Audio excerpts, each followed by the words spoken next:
All right, well, I got the lathe back together. I was able to replace the carriage gear train assembly. Basically, it is this piece inside here that allows you to traverse it. There's a rack and pinion kind of system here, and the hand wheel cranks onto a bigger gear, which cranks up to a smaller gear, and that's that. And so I'm happy it's back together. It's actually working better than it ever has. And yeah. I also put these felt wipers on. So I got this, this was a kit that some guy sold on eBay, and I made these little phenolic spacers. Drilled and tapped. These are 632 screws and 4 of them. Seems to do a pretty good job. I'm happy with that. It stays oiled way longer than it used to, and seems like it doesn't get as dirty under there.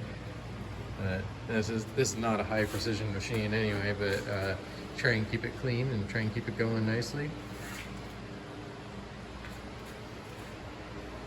This lathe is, I think, a 1936 or so. It's kind of one of the earlier Atlas. It's got Babbitt bearings. It does have the original motor on it, and it still works. Running a link belt on the big side.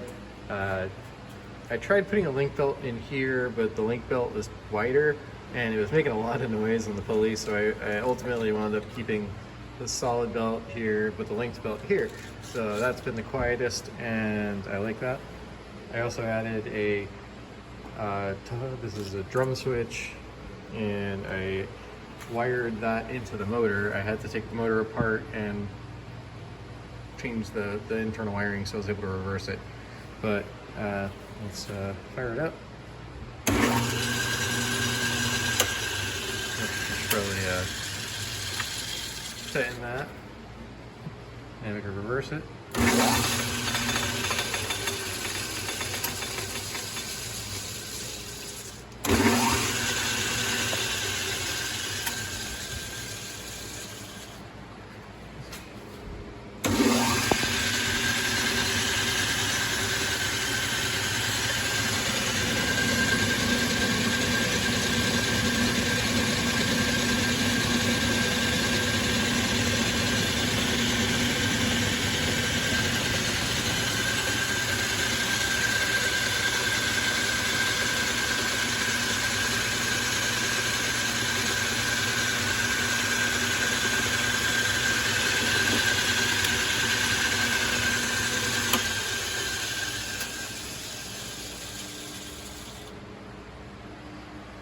Anyway, that was that. I'm glad it's back together, and we'll see what kind of stuff we can fix with it now that it itself is fixed.